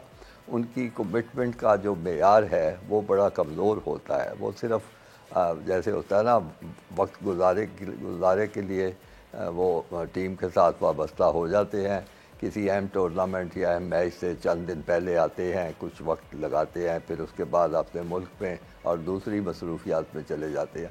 सारे का सारा ये सिलसिला जो है वो उसमें किसी तरह की कोई पाकिस्तान के लिए फ़ायदे की बात नहीं होती। वो टीम को भी कोई फ़ायदा नहीं पहुंच सकता। कोई तो वो होना चाहिए जो मुल्क में रहे, मौजूद रहे, टीम के साथ उनके कैंप में शामिल हो, उनके इनफरादी तौर पे हर खिलाड़ी की जो खामी खूबी पे गौर करे और उसको बेहतर करने की कोशिश करे। तो वो तो कोच हो सकता है, लेकिन जो आने जाने वाला और सारे ग्लोब में घूमने वाला कोच है वो किसी तरह फ़ायदेमंद नहीं होता। लेकिन ये लगाते हुए इस तरह की चीज़ सोची नहीं जाती। फिर उसके बाद उसका जब नतीजा सामने आता है, जब उसके नुकसानात सामने आते हैं, जब उससे नुक्ताचीनी होती है, तो फिर एकदम होश आता है। फिर वो जो बड़े पक्के मजबूत माहदे किए होते हैं फिर उनका भी पास नहीं रखा जाता। फिर ये भी ख्याल नहीं किया जाता कि किसी को दूसरे मुल्क से बुलाया हुआ है उसकी कम से कम इतना तो लिहाज करें, इज़्ज़त करें। इनकी भी अपनी एक बैनुल-अक़वामी शोहरत होती है, इनका अपना एक नाम होता है। तो सारी चीज़ को एक तरफ रख के फिर उनको एकदम किसी बहाने से या किसी तरीके से फारग किया जाता है। खालिद साहब, मेरा ख्याल है कि इससे कानूनी और भी मुश्किलें आती होंगी। उसमें ख़ास तौर पे कॉन्ट्रैक्ट की वायलेशन जो होती है उस पर भी इनके ख़िलाफ़ कानूनी चाराजोई हो सकती है। तो बड़ी मुल्क का नाम बदनाम होता है। यानी ये सारे लोग जब अपने मुल्क में वापस जाएंगे कोई भी अच्छे नाम से पाकिस्तान को याद नहीं करेगा, कोई पाकिस्तान क्रिकेट बोर्ड का अच्छा नाम नहीं लेगा, तो इसमें घाटे सारे का सारा ही घाटे का सौदा है और बहुत ही अहम काना हरकत है। अच्छा, अब इसमें खालिद साहब एक सवाल मेरा ये है कि हमने हमेशा से एक डिबेट रही है कि क्या फ़ॉरेन कोच होना चाहिए पाकिस्तान में या फिर लोकल कोच होना चाहिए।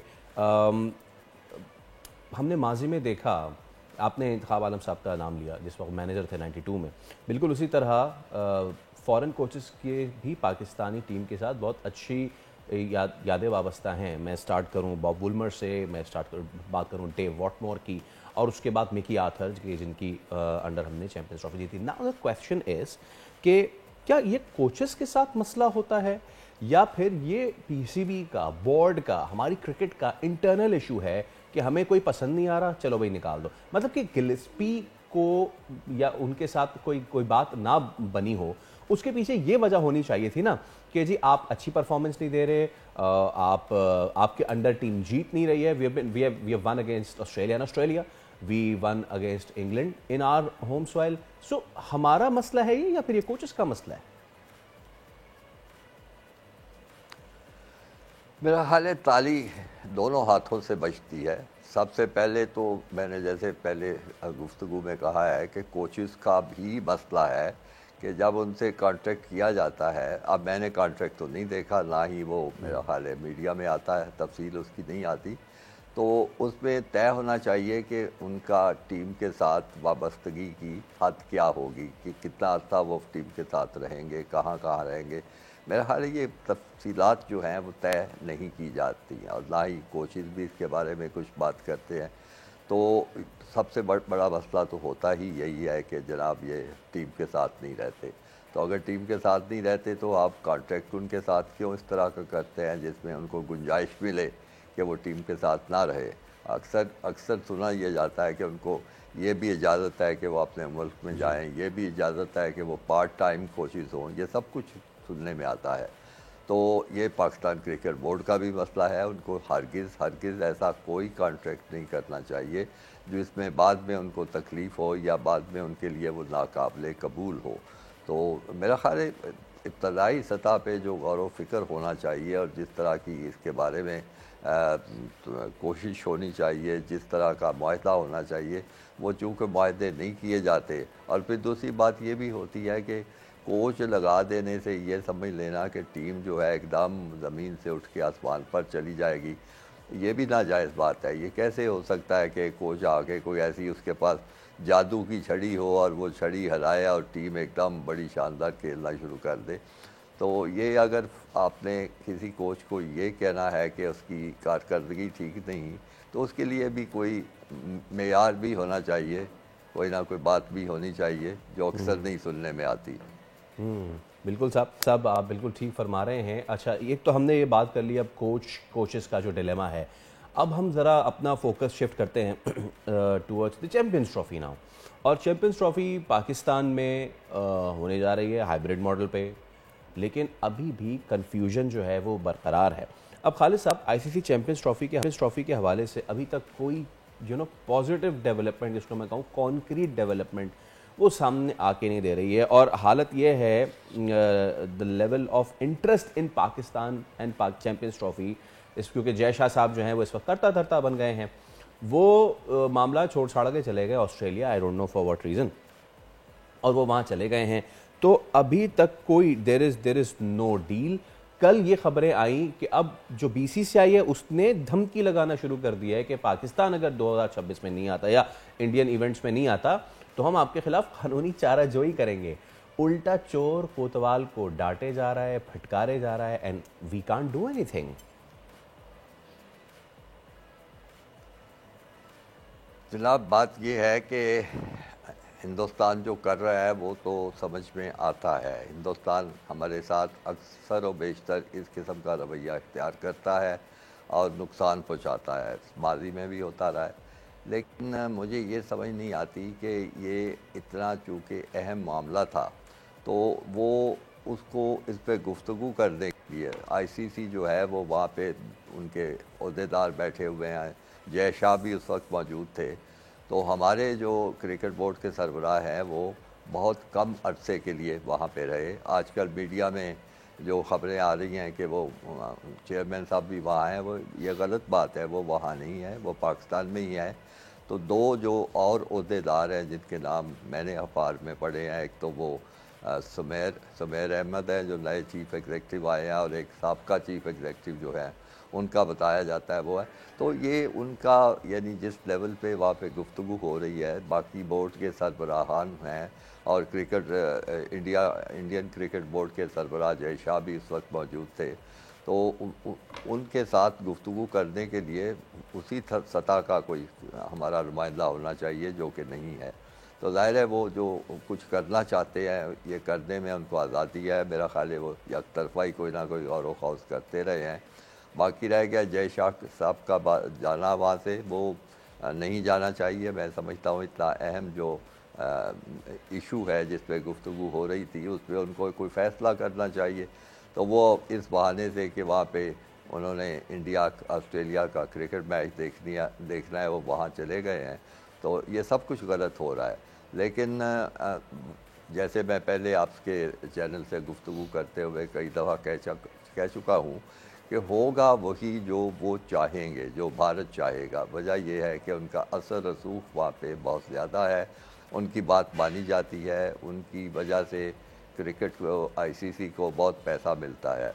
अब पाकिस्तान का उसमें एक अपना एक इंटरेस्ट है, अपना एक मसलक है, अपना उन्होंने जो मौक़िफ़ इख्तियार किया है असूली तौर पे बिल्कुल दुरुस्त है, होना चाहिए था।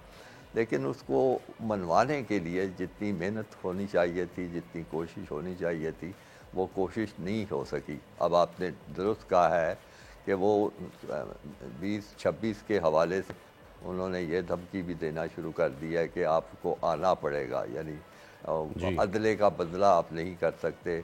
हम तो सिक्योरिटी और पता नहीं क्या क्या बहाना है उनका है कि जिसकी वजह से हम नहीं आ सकते, लेकिन आपको कोई बहाना नहीं है, इसलिए आपको आना चाहिए। और अगर आप नहीं आते तो आपके ख़िलाफ़ वो चूँकि आपने ये साइन किया है कि आप ये टूर्नामेंट खेलेंगे अगले जो आने वाले हैं, तो आपके खिलाफ़ कार्रवाई हो सकती है।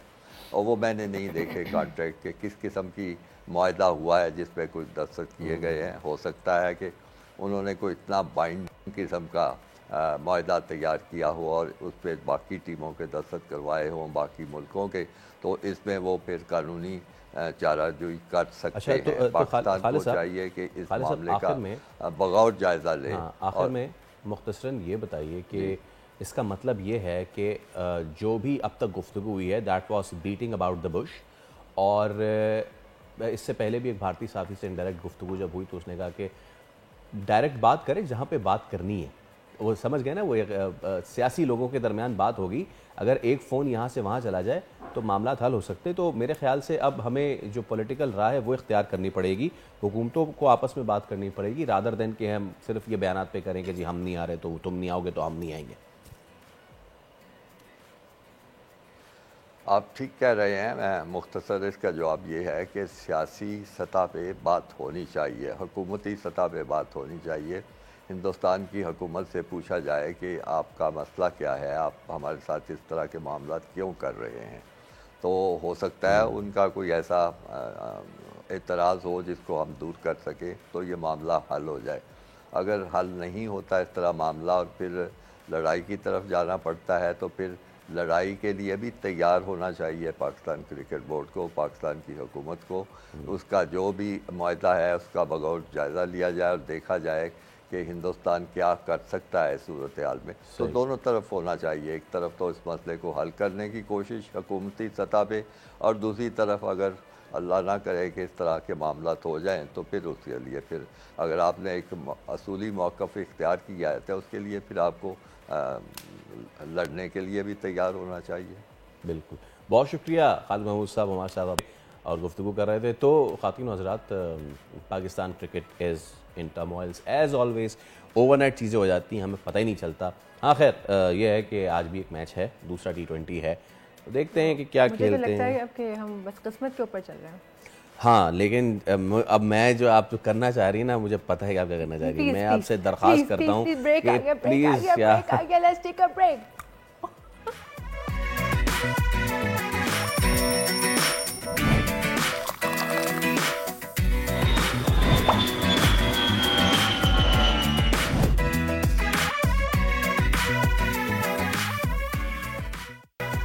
वेलकम बैक जनाब। जहां खेल की बात कर ही रहे हैं तो एक और खेल की भी बात कर ही लेते हैं। पाकिस्तान का नाम रोशन कर रही हैं अब हमारी लड़कियां, वो भी वुमेन। जो हमारी फुटबॉल की टीम है वहां पे भी कोई पीछे नहीं है भाई। रवां दिनों पाकिस्तान और सऊदी अरब के दरमियान फीफा वुमेन्स फ्रेंडली मैच हुआ, जिसमें पहले हाफ में तो सऊदी टीम का पलड़ा भारी रहा, बट दूसरे हाफ में पाकिस्तानी फुटबॉलर सोहा हिरानी ने गोल स्कोर करके बराबर कर दिया और मैच का अख्ताम से 2 मिनट कबल ही पाकिस्तान ने अपनी शिकस्त को पीछे छोड़ दिया। और ये भी हम आपको बताएं कि रवा बरस सऊदीया ने फीफा मेंस फुटबॉल की मेज़बानी के राइट्स जीत लिए हैं। 2034 में फीफा का आलमी जो मेला है वो सजेगा सऊदी अरब में। और हाँ, लेकिन चलें हम दोबारा से हम अपनी पाकिस्तानी वुमेन फुटबॉलर की बात करते हैं। पाकिस्तान की जो वुमेन फुटबॉल टीम है पिछले कुछ अरसे में it is making good news. तो इसी हवाले से हम बात कर लेते हैं। आज हमारे साथ मौजूद है सारा शेर आलम, जो कि हमारी नेशनल फुटबॉलर हैं। सारा अस्सलाम वालेकुम, thank you so much for your time. FIFA women's friendly match में सऊदी के खिलाफ एक्सपीरियंस कैसा रहा आपका? Thank you so much for having me. देखें, अगर एक्सपीरियंस की बात की जाए तो आई थिंक एक्सपीरियंस बहुत अच्छा था हमारा। हमें ऐसे ही फ्रेंडली टूर्नामेंट का इंतज़ार होता है कि ऐसी गेम्स आए और हम अपनी गेम को दिखा सकें जिसके लिए हम इतनी मेहनत करते हैं, और हमें एक्सपीरियंस मिल सके, एक अच्छा एक्सपोजर मिले इन सारी चीज़ों का। तो और अगर गलतियों की बात की जाए तो आई थिंक द रीज़न ये गेम टाई हुई है वो इसलिए क्योंकि हमारा जो गेम प्लान था, हम जिस तरह का खेलना चाह रहे थे हम खेल नहीं पाए। And I think game football एक ऐसी गेम है, कोई भी गेम ऐसी रहती है, and I think it's normal, sometimes चीज़ें आपके हिसाब से नहीं जाती हैं एंड इट्स ओके। जी ज़बरदस्त। कतर में होने वाले मैच के दौरान तमाशाइयों ने खिलाड़ियों को उम्दा खेल पे भरपूर हौसला अफजाई की और पाकिस्तान के हक में बड़े नारे भी लगाए। यकीनन जब ग्राउंड से सपोर्ट मिले तो फिर जीत का जज्बा जो है वो मज़ीद बुलंद हो जाता है। ये बताइए अब अगला टास्क कौन सा होगा आपका? जी ये बात आपने बिल्कुल सही कही कि जब आपको ग्राउंड से सपोर्ट मिलता है, लोग आप लोग के लिए चेयर करते हैं, स्पेशली जब आप पाकिस्तान को रिप्रेजेंट कर रहे हो और लोग आपकी इतनी हौसला अफजाई कर रहे हैं बाहर से, आपके पाकिस्तान के लोग, तो आपको बहुत अच्छा लगता है। और ऑफ कोर्स आपको बहुत एक जज्बा होता है कि नहीं अब जीतना है, अपने मुल्क के लिए जीतना है कह के। सो आई थिंक ये बहुत अच्छी चीज़ है। जितना आपको सपोर्ट मिलता है बाहर से, उतना आपके अंदर एक अलग सा जज्बा क्रिएट होता है और आप अच्छे से परफॉर्म करते हो। So I think it's very nice. और अगर अगले किसी टास्क की बात की जाए तो आई थिंक अभी तक तो वी हैव नो क्लू कि आगे कौन सा टूर्नामेंट आने वाला है, but I think we do know कि हमारे पास नेशनल गेम्स हैं जो कि जिसमें डिपार्टमेंट ऑफ प्रोविंस पार्टिसिपेट करते हैं। तो आई थिंक ये जो आगे हमारा जो एक मिनट है वो ये होने वाला है नेशनल गेम्स का, जिसके लिए ऑफ कोर्स हमने अपनी पूरी तैयारी करनी है। जी, वैसे आप लोगों ने इस बार अलहदा ट्रेनिंग्स ली है ना, तो इसकी क्या वजूहात है? क्योंकि टीम की एक साथ ट्रेनिंग्स हो तो उसका ओवरऑल टीम को ज़्यादा फ़ायदा होता है। आई थिंक हमारा कैंप नहीं लगा, इसका तो मुझे कोई वजूहात नहीं पता कि क्यों नहीं लगा, बट आई थिंक हमारे इससे पहले इतने सारे कैंप लग चुके हैं कि हमारे अंदर हमारी जो टीम के में जो केमिस्ट्री है वो बहुत अच्छी है। लेकिन अगर इस बार अगर कैंप लगाते तो आई थिंक बहुत हमें इस चीज़ से फ़ायदा होता है, क्योंकि जितना साथ टीम ट्रेनिंग करती है उतना ही आपके अंदर एक टीम के साथ एक जो केमिस्ट्री है वो बिल्ड होती है उतना ज़्यादा। बट अनफॉर्चुनेटली ऐसा नहीं हुआ, but it's okay. I think हमें इंडिविजुअली हमारे कोचेस ने और स्टाफ ने एक प्लान दिया हुआ था जो हमें फॉलो करना था, अपने लोकल क्लब्स के साथ हमें उस चीज़ को फॉलो करना था। एंड आई थिंक हमने इंडिविजुअली हम सब ने काम किया है, जिसकी वजह से बहुत हमें अच्छा रिजल्ट मिला है। जी, वैसे पाकिस्तानी लड़कियों की बात करें तो ज़्यादातर खेलों में वो फुटबॉल और क्रिकेट की तरफ ही आती हैं, जबकि इस खेल का मज़ा अपना ही है। तो आपको इस तरफ कैसे आना हुआ? थोड़ी सी अपनी जर्नी के बारे में नाजरीन को बताइए। जी बिल्कुल, इवन स्टार्ट में मैं भी क्रिकेट का मुझे बहुत शौक था और क्या कहते हैं मैं क्रिकेट ही खेलती थी। And then Aahista Aahista I think जब मेसी और रोनाल्डो का एक दौर आया था, तब मेरी सोसाइटी में जो लड़के हैं वो फुटबॉल उन्होंने खेलना स्टार्ट किया था। एंड उनको मैंने देखे मैंने भी ज्वाइन कर लिया था फुटबॉल खेलना तब। एंड आई थिंक उसके बाद से ही सिलसिला शुरू हुआ था। फिर मैंने अंडर 19 के ट्रायल्स दिए फुटबॉल के, फिर उसके बाद गेम्स आती गई एंड ऑफ कोर्स फिर मैं खेलती गई। अच्छा सारा, ये बताइए कि फेडरेशन की तरफ से खिलाड़ियों को सहूलियात जो हैं वो कैसे फ़राहम की जा रही हैं? आप लोग मुतमईन हैं जो भी फैसिलिटीज़ दी जा रही हैं आपको? जी बिल्कुल, आई थिंक पर्सनली मैं बिल्कुल मुतमईन हूँ कि जिस तरह की सहूलतें हमें प्रोवाइड की जा रही है फेडरेशन की तरफ से, अगर चाहे वो कोई फुटसल चैम्पियनशिप हो या ये फ्रेंडली गेम्स हो, तो आई थिंक हमारे लिए बहुत सारी गेम्स फेडरेशन करवा चुके हैं, जिसका हम वी आर वेरी ग्रेटफुल क्या कर ऐसा हुआ है हमारे लिए। और जी आई विश के ऐसे टूर्नामेंट और आते रहें, ऐसे फ्रेंडली टूर्नामेंट्स हमें और खेलने को मिले ताकि हम अपनी गेम को इम्प्रूव कर सकें। सर आप लोग हमारे लिए इंस्पिरेशन है। आखिर में हमारी लड़कियों के लिए ऐसा पैगाम जो नया टैलेंट फुटबॉल गेम में आगे आना चाहती हो और अपना नाम बनाना चाहती हो इसमें।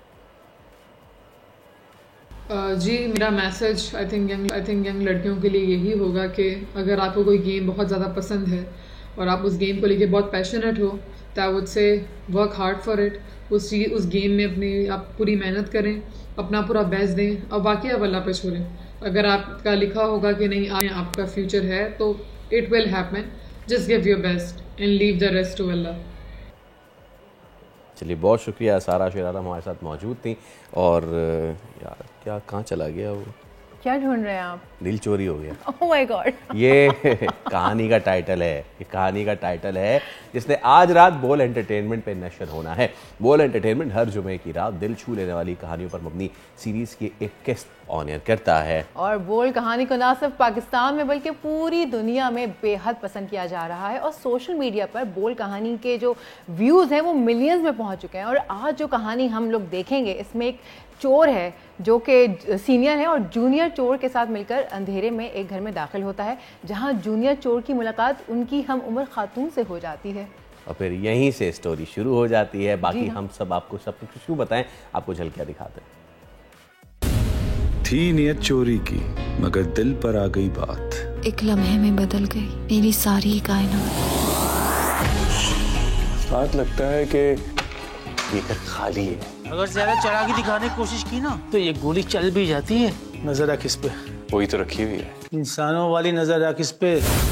ओ भाई जितनी मोहब्बत से देखता उसे, पता ना कैसे जानता है उसे। चाहत मोहब्बत के किस्से भी है अपने बनाए से। मैं डर गया था उस्ताद। अबे जब मोहब्बत कारी ली तो फिर डरना कैसा। झुककर तेरे कदमों में मैं राज अपना खोल गया, एक चोर का दिल लम्हों में चोरी हो गया। क्या डीप बात कह दी बे।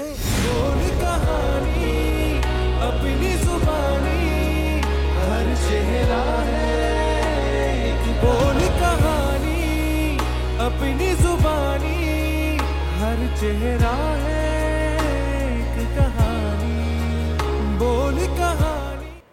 भाई आपने देखी झलकियाँ, बड़ी इंटरेस्टिंग स्टोरी मालूम हो रही है। हम भी जो हैं वो एक्साइटेड हैं देखने के लिए कि इस कहानी का एंड जो है वो क्या होगा। लेकिन वक्त हो जाता है एक ब्रेक का। ब्रेक के बाद वापस आएंगे, एक बहुत इंपॉर्टेंट सेगमेंट आपके साथ करने वाले हैं। Let's take a break.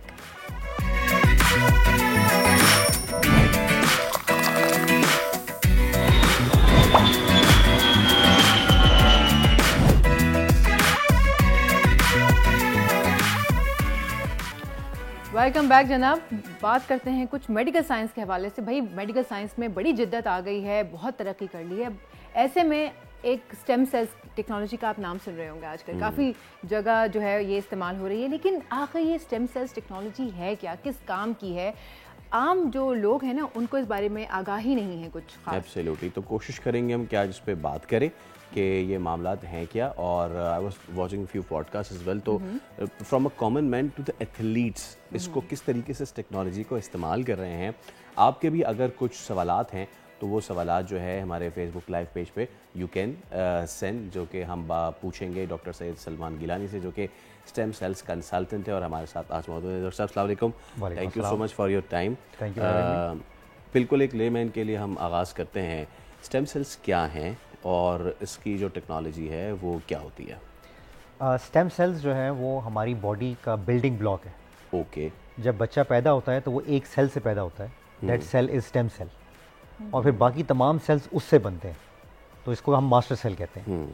और जब हमारे ऑर्गन्स बन जाते हैं, पैदाइश हो जाती है, तो हर ऑर्गन की अल्लाह ताला ने अलग अलग स्टेम सेल्स रखे हैं। ठीक है। ब्रेन के अपने हैं, दिल के अपने हैं, जिगर के अपने हैं। तो उन सेल्स का काम ये है कि जब भी कहीं बीमारी हो या कोई चोट लगे तो ये एक्टिवेट होते हैं और उस जगह को नॉर्मल करने की कोशिश करते हैं थ्रू रिपेयर एंड रीजनरेशन।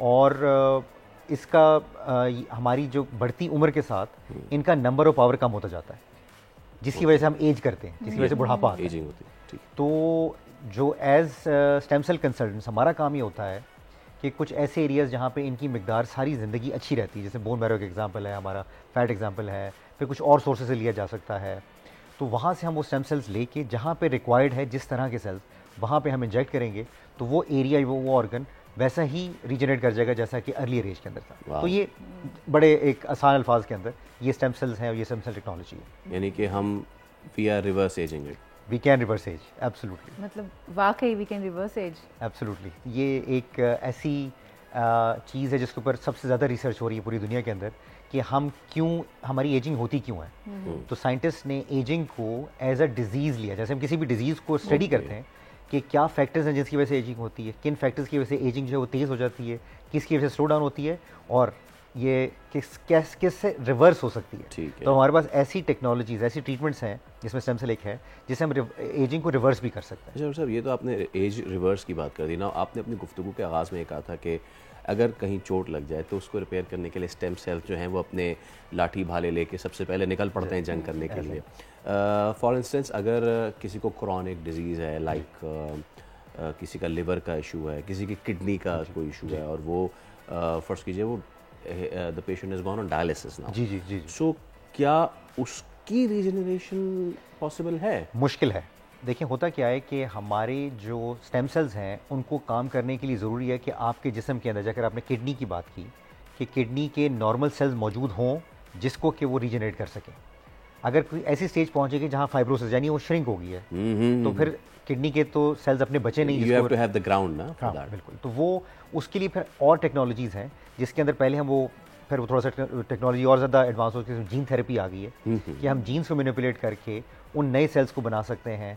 और एक और टेक्नोलॉजी है, उसको IPS कहते हैं, इंड्यूस प्लुरिपोटेंट स्टेम सेल्स, यानी हम आप ही के स्किन से ऐसे सेल्स बना दें जो कि आपकी जो डेवलपमेंट में पीछे चले जाएं और वो नए नेफ्रॉन्स बना सकते हैं, नए लिवर सेल्स बना सकते हैं। तो ये उसके ऊपर जो है ना जापान के अंदर सबसे ज़्यादा काम है उसके अंदर, और Japan is the first country जिसने अलाउ किया इन सेल्स को इन ह्यूमन यूज़। तो 2014 के अंदर से वो इस्तेमाल कर रहे हैं। अमेजिंग टेक्नोलॉजी जो कि हम पाकिस्तान के अंदर हम through institute of regenerative medicine Pakistan में लेके आए। अच्छा डॉक्टर साहब, हमें एक सवाल आया है फेसबुक पे कि हम लाइव हैं इस वक्त, तो वहाँ से सवाल आया है कि जो स्टेम सेल्स हैं अभी आपने बताया ना कि कारीगर साबित हो सकते हैं बहुत सारी चीज़ों में, तो वो कौन सी चीज़ें हैं जिसमें वो मोस्टली इफेक्टिव हैं? वेरी गुड क्वेश्चन जी। स्टेम सेल्स जो हैं आज की तारीख में मोर देन 100 इंडिविजुअल डिजीज़ यानी 100 से ज़्यादा बीमारियों का इलाज है। उसके अंदर जो सबसे कॉमन है वो पट्ठों और जोड़ों की बीमारी है, जैसे घुटने का दर्द है, कमर का दर्द है। उसके साथ साथ फिर खून की कुछ बीमारियां होती हैं, दिल की बीमारियां, जिगर की बीमारियां। फिर एक क्लास ऑफ डिजीज़ है जिसको हम ऑटो इम्यून डिजीज़ कहते हैं। उसके अंदर जैसे गंठिया है, टाइप 1 डायबिटीज़ है, MS है, उसके अंदर इसके बड़े अच्छे रिजल्ट्स हैं। कैंसर के अंदर इसके बड़े अच्छे रिजल्ट्स हैं। उसके बाद फिर कुछ दिमागी बीमारियां हैं, बच्चों में ऑटिज्म है, बड़ों में फालिज हो जाता है या दिमाग को चोट लग जाती है, उसके स्टेम सेल से बड़ा अच्छा result. And this cancer which stage can be cured? देखिए आजकल हम लोग काम कर रहे हैं पूरी दुनिया के अंदर एक नई टेक्नोलॉजी जिसको हम CAR-T सेल्स कहते हैं, इम्यूनोथेरेपी, कि हम आप ही के इम्यून सिस्टम को इतना स्ट्रॉन्ग कर दें कि उस कैंसर को स्पेसिफिकली ट्रीट कर दें। तो उसके एडवांस स्टेजेस के अंदर भी हम CAR-T सेल्स कर रहे हैं और हमारा इदारा IRM hospital will be the first. हमारी रिसर्च कंप्लीट है through the collaboration with the US counter part, और इंशाल्लाह हम नेक्स्ट ईयर अपने मरीजों के अंदर ये CAR-T सेल्स को जो है वो लगाने जा रहे हैं। डॉक्टर साहब, ये तो एक बॉम्ब लेके आ रहे हैं पाकिस्तान में, अगर ऐसा हो जाए तो कितनी जानें बच सकती हैं और कितने लोग हेल्दी हो सकते हैं, ये तो बहुत ज़बरदस्त। इस टेक्नोलॉजी का सबसे बड़ा फ़ायदा ये है कि अगर जैसे कैंसर के अंदर हम बात करें, जो कि कीमोथेरेपी है, वो आपके तमाम ग्रोइंग सेल्स को डिस्ट्रॉय करती है, वो आपके जिस्म के अपने सेल्स को भी डिस्ट्रॉय करती है। CAR-T टेक्नोलॉजी का ये फ़ायदा है कि वो स्पेसिफिक उस कैंसर के सेल्स को टारगेट करेगी, उनको डिस्ट्रॉय करेगी, बाकी किसी सेल को कोई नुकसान नहीं पहुंचाएगी। अच्छा डॉक्टर साहब, एक और सवाल आया है, सिद्रा ने हमारे फेसबुक पेज पर पूछा है कि स्टेम सेल्स के कोई साइड इफेक्ट्स तो नहीं है इस टेक्नोलॉजी के ट्रीटमेंट के? आपके जो व्यूअर्स हैं बड़े नॉलेजेबल हैं, बड़े अच्छे सवाल पूछ रहे हैं। बिल्कुल, जो स्टेम सेल इटसेल्फ है उनके कोई साइड इफेक्ट्स नहीं है अगर आप ही के लिए गए। तो स्टेम सेल लेने के मुख्तलिफ तरीके हैं, हम आपसे भी ले सकते हैं और डोनर से भी ले सकते हैं। अगर आपके ही जिस्म से लिए गए हैं, आपके अपने सेल्स हैं, तो उनके कोई साइड इफेक्ट्स नहीं है। अगर हमने डोनेटेड सेल्स दिए हैं, किसी और के सेल्स से लिए हैं, किसी और के जिस्म से लिए हैं, तो उनको पहले मैच करना पड़ता है और उसके अंदर रिएक्शन और रिजेक्शन के चांसेस होते हैं। Just like kidney replacement. जी, उसमें मतलब आप कह सकते हैं कि उसमें मैचिंग की जरूरत पड़ती है जी। लेकिन डॉक्टर साहब वो अपने ही हों जिसके, तो जी, उसमें कोई साइड इफेक्ट्स के जैसे अगर कोई फैमिली लीनिएज का है तो उससे जी, अगर मैचिंग है तो फिर कोई ओके। अच्छा, अब इसमें ये डॉक्टर साहब कि मैं I was going through one of the podcast और उसमें जो थे एंड लेट मी से इट इंडियन डॉक्टर जी, वो ये बता रहे थे कि एक जो एथलीट्स है ना वो ये काम करते हैं कि वो अपने स्टेम सेल्स जो है वो पहले इंजेक्ट आउट करवा लेते हैं और वो they go and keep it in some facility और फिर उसको दोबारा से वो कर देते, तो ये क्यों करते हैं लोग? देखें, जो अगर हम स्पेसिफिकली स्पोर्ट्स इंजरीज की बात करें, एथलीट्स की बात करें, तो इनके पास बड़ा, अगर इंजरी हो जाए इनको, तो उनके पास बड़ा लिमिटेड टाइम होता है कि ये रिकवर करें और दोबारा से गेम में वापस जाएं। आपने सुना होगा अक्सर ऐसे पहले होता था कि कुछ एथलीट्स को चोटें लग जाती थी जिसकी वजह से उनका करियर तबाह हो जाता था कि वो फिर दोबारा से वापस नहीं जा सकते थे। बट दिस टेक्नोलॉजी उसकी वजह से ना सिर्फ ये है कि वो गेम में वापस चले जाते हैं बल्कि उसी सीजन में वापस चले जाते हैं। तो जो आपने सवाल किया कि क्यों वो अपने सेल्स जो है पहले से स्टोर करवा के रखते हैं ताकि उनकी प्रोसेसिंग में टाइम ज़ाया ना हो, वो जैसे ही उनको कभी इंजरी हो जाए बिल्कुल है। तो वो ये इस वजह से अब हमारे पास भी बहुत एथलीट्स आते हैं, वो इसी तरीके से उनको ये खतरा होता है कि भाई खुदा न खासा उनका सीज़न ज़ाया ना हो जाए, तो हम फिर उनको ये स्टेम सेल्स टेक्नोलॉजी, और इसने काफ़ी पजीराई इस तरह हासिल की खासतौर पे अमेरिका में। टाइगर वुड्स एक काफ़ी मशहूर गोल्फर हैं, तो उनको जो है वो टेनिस एल्बो हो गया था जिसकी वजह से वो उनकी स्विंग जो है वो ख़राब हो गई और लोगों ने कहा कि शायद अब आपको सर्जरी करानी पड़े जिसकी वजह से आप नहीं खेल सकेंगे। तो at that time in 2010 he did this regenerative medicine stem cell treatment, जिसकी वजह से ना सिर्फ वो गेम में वापस आए बल्कि वो ऑगस्टा चैंपियनशिप जीत गए उस साल। यस, तो एक बहुत बड़ी एक आई स्टिल रिमेंबर कि ये टेनिस एल्बो वाली जो चीज़ थी सचिन तेंदुलकर को भी हुई थी, जिस पे उनका जो परफॉर्मेंस थी बहुत ज़्यादा फिर वो हो गई थी। अच्छा, हमें एक और सवाल आया है नक्श अब्बास का। वो पूछ रहे हैं कि कौन कौन से ऐसे मरीज हैं जो स्टेम सेल्स से नई बेनिफिट उठा सकते हैं, कौन सी कंडीशन है कि कंडीशंस कौन सी ऐसी हैं जो स्टेम सेल्स? देखिए, मैंने आपको बताया कि अभी मेडिकल रिसर्च ये होती है, थ्योरेटिकली अगर आप पूछे ना तो कोई भी बीमारी स्टेम सेल से ट्रीट हो सकती है थ्योरेटिकली अगर पूछे, लेकिन मेडिसिन की जो फील्ड है बड़ी कॉम्प्लेक्स है कि ऐसा नहीं है कि आपने आज सोचा कि ट्रीटमेंट हो जाएगी और कल से आप ट्रीटमेंट जो है ना करना, क्योंकि इसको साल लग जाते हैं, ऑलमोस्ट अ डेकेड, 10 साल लग जाएंगे।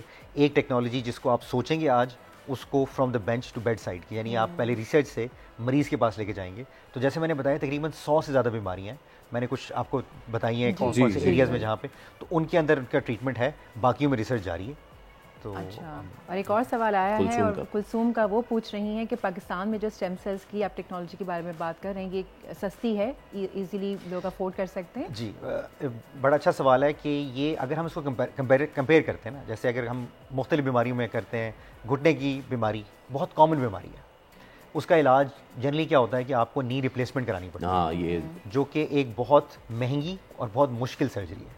तो अगर उसके अपोज अगर आप स्टेम सेल की बात करें तो वो एक इंजेक्शन के जरिए करते हैं हम तो इंजेक्शन लगाना आसान है, उसमें कोई सर्जरी नहीं है, कोई डाउन टाइम नहीं है, और उसकी कॉस्ट 1/10 है of the knee replacement procedure. Yes, और नी रिप्लेसमेंट तो डॉक्टर साहब ना सिर्फ ये कि कॉस्टली है बल्कि वो जैसे बहुत सारे लोग ओबीस होते हैं ना, वो तो उनको तो मना करते हैं कि आप ना ही कराएं तो बेहतर है, क्योंकि आप और ओबीस हो सकते हैं, आपको रेस्ट देना पड़ता है उसको। और आखिर में डॉक्टर साहब, जितनी जिद्दत आती जा रही है मेडिकल साइंस में, स्टेम सेल्स जो हैं वो जिस तरीके से आपने बताया तो बहुत ही ज़्यादा रेवोल्यूशन लेके आ सकता है, तो कितना ज़्यादा पाकिस्तान में इसका अभी तक रुझान है, लोग कितने ज़्यादा इसकी तरफ आ रहे हैं? व्हाट डू यू थिंक कि हम और इसको कितना ज़्यादा कन्वीनियंट बना सकते हैं जो लोग मज़ीद इससे फ़ायदा उठा सकें? देखिए, जब मैं अमेरिका से वापस आया और हमने ये सेंटर अपना बनाया, इंस्टीट्यूट ऑफ रिजेनरेटिव मेडिसिन, तो हमारा जो सबसे प्राइमरी गोल ये था, एक तो हम लोग क्वालिटी की चीज़ पाकिस्तान के अंदर लेके आए, जो कि लोग पाकिस्तानी बाहर जाते थे जी, हमारे हमसाया ममालिक में जाते थे, यूरोप जाते थे ये ट्रीटमेंट कराने के लिए कि उनको ट्रीटमेंट जो है वो पाकिस्तान में मिले। और उससे ज़्यादा हमारा ये था कंसर्न कि हम इसकी कॉस्ट को मिनिमम रखें। हम उसमें काफ़ी हद तक कामयाब हो गए हैं और कुछ हद तक नहीं भी हुए। आई अंडरस्टैंड कि पाकिस्तान का जीडीपी बाकी ममालिक से कम है, तो हम कोशिश तो पूरी करते हैं, जैसे मैंने आपको बताया कि काफ़ी बीमारियों के अंदर इसकी जो कॉस्ट है वो बाकी ट्रीटमेंट से कम है, but we are working on that. ठीक है डॉक्टर साहब, we would have loved to talk more about that, but thank you so much for coming in front of the time. अभी तक आ रहे हैं तो जनाब अली, मेडिकल साइंस तरक्की करती जा रही है और इतनी ज़्यादा कि क्या ही कमाल बात है सोनिया। बिल्कुल ऐसा ही है, लेकिन वक्त जो है वो ख़त्म हो गया है, वरना तो हम इस टॉपिक को लेके और आगे जाते। अपने वक्त में नहीं हम डाल सकते स्टेम सेल, सो दैट ये भी थोड़ा वो तो भाई आपसे अब मुलाकात होगी अब मंडे को। अपना खैर रखिए ख्याल। अल्लाह हाफ़िज़।